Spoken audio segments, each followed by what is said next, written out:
আচার তো অনেক খেয়েছেন, কিন্তু এভাবে তেলে ভাজা আমের আচার কিন্তু অনেকেই খাননি। তো আজকে আপনাদের মাঝে নিয়ে আসলাম তেলে ভাজা আমের আচার, টক ঝাল মিষ্টি।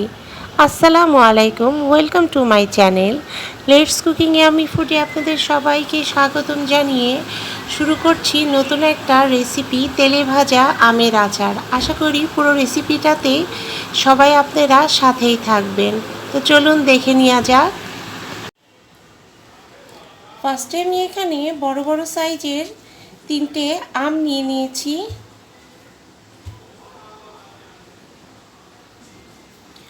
আমগুলোকে এবার আমি ছিলে নিব ভালো করে।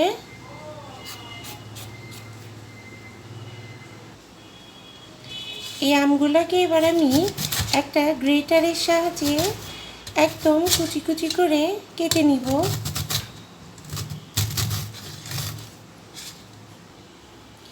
দেখুন বন্ধুরা, আমগুলাকে আমি এরকম লম্বা লম্বা স্লাইস করে কেটে নিয়েছি, কারণ দেখতেও সুন্দর লাগবে এবং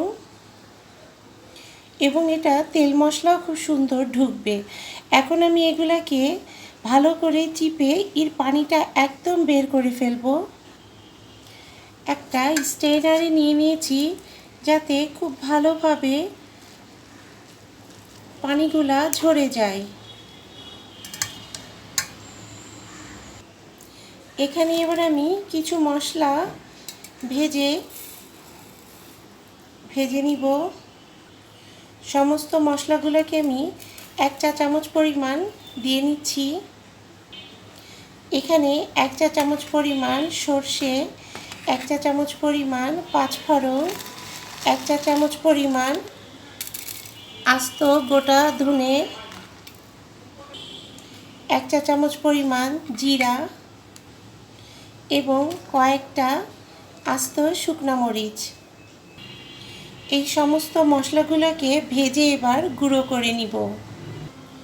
সমস্ত মশলাগুলোকে আমি ভেজে এবার গ্রাইন্ডারে গুঁড়ো করে নিব।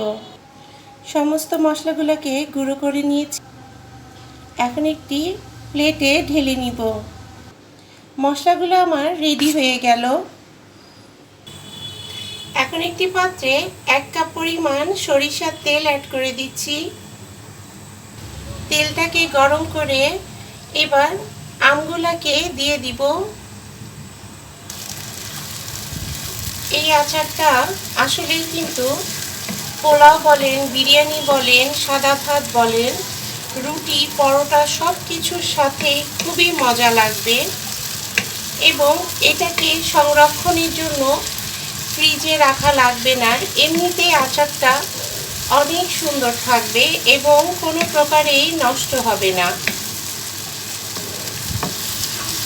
আমটাকে এবার খুব ভালো করে তেলে ভেজে নিব। এখানে এবার আমি 1 কাপ পরিমাণ চিনি অ্যাড করে দিব। চিনিটা দিয়ে ভালো করে এবার মিশিয়ে নিব। চিনিটা দেওয়ার পর আচারের কালারটাও কিন্তু অনেকটা চেঞ্জ হয়ে যাবে। এখানে আমি 1/2 চা চামচ পরিমাণ লবণ অ্যাড করে দিলাম। এই আচারটাতে যখন তেলটা ছেড়ে আসবে তখন বুঝতে হবে আচারটা প্রায় হয়ে আসছে। দেখুন বন্ধুরা, আচারের থেকে তেলটা আমার একদম ছেড়ে এসেছে। এ পর্যায়ে আমি মশলাগুলোকে দিয়ে দিলাম। দিয়ে এটা খুব ভালো করে নেড়ে চেড়ে মিশিয়ে নিব।